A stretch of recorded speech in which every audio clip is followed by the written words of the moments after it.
Fourth lesson, chemical thermodynamics, 4.11 numerical. Estimate the standard enthalpy of combustion of CH4. Okay, तो standard enthalpy of combustion निकालनी है CH4 की. तो यहाँ पे स्टैंडर्ड इंथैल्पी ऑफ फॉर्मेशन दिया है CH4 का, हमें वैल्यू दी है यहाँ पे, and that of standard enthalpy of formation CO2 की भी दी है value, and standard enthalpy of formation H2O की भी वैल्यू दी है.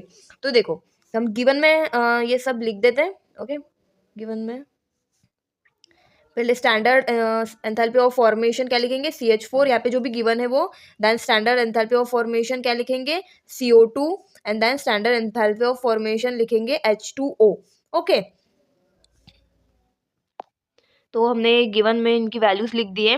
अभी हमें क्या standard enthalpy of combustion find करना है. तो देखो रिएक्शन कैसी होती है, कंबशन किसका हो रहा है CH4 का. ओके, तो CH4 कंबशन किसके प्रेजेंस में होता है, ऑक्सीजन के प्रेजेंस में O2.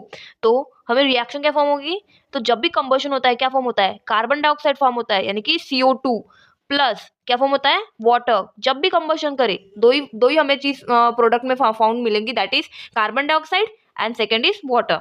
तो ये बैलेंस द रिएक्शन, तो 2 एंड दैट ऑफ यहाँ पे 2.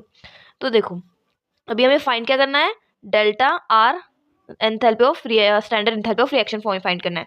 Okay, standard enthalpy of combustion. तो फॉर्मूला क्या है हमारा, फॉर्मूला है of reaction is equal to, तो समेशन ऑफ जो product, summation of product minus summation of reactant. यानी कि कैसे, जो हम प्रोडक्ट के, हमारे कि ये प्रोडक्ट है ना, तो जो प्रोडक्ट के एंथैल्पी है उसका सम, और देन रिएक्टेंट की एंथैल्पी उसका सम, उन दोनों का माइनस करना है हमें. तो कैसे लिखेंगे, देखो delta R H naught is equal to delta F formation enthalpy formation of क्या रहेगा CO2. ओके, एंड प्लस क्या रहेगा delta F H naught H2O. But H2O के कितने मोलिक्यूल्स है 2, तो यहाँ पे 2 आ जाएगा. ओके, और फिर प्रोडक्ट लिख दिया. नाउ माइनस क्या करना है, रिएक्टेंट. तो रिएक्टेंट की साइड में क्या रहेगा, delta H enthalpy of formation CH4. Okay, और प्लस क्या आ जाएगा, ये भी 2 है तो यहाँ पे 2 enthalpy of formation of O2. Okay, तो अभी देखो इनकी वैल्यूज पुट करेंगे. तो delta R H naught is equal to क्या आ जाएगा, इसकी वैल्यू क्या है हमारे पास गिवन है, दैट इज -393.5 प्लस 2 इंटू क्या हो जाएगा H2O.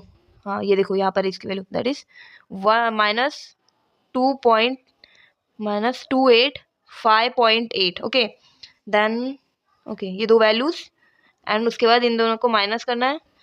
और हमारा CH4 की वैल्यू क्या है, दैट इज -74.8.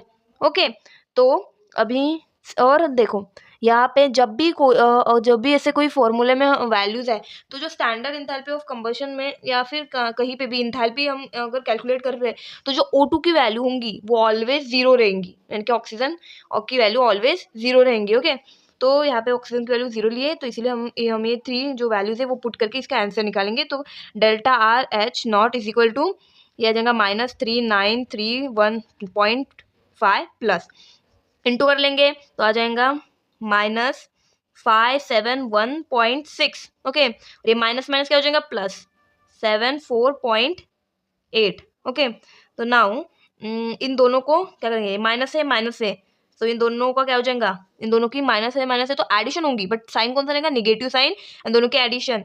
तो 965.1 प्लस 74.8. तो delta enthalpy of reaction, combustion reaction है वो किसकी इंथैल्पी क्या आ जाएंगी, नेगेटिव साइन आएगा क्योंकि बड़ी डिजिट है ये, और दोनों का माइनस हो जाएगा, तो आ जाएगा -890.3 kJ. तो ये है हमारा फाइनल आंसर. कोई भी डाउट हो तो कमेंट्स में ज़रूर पूछिए. Thank you.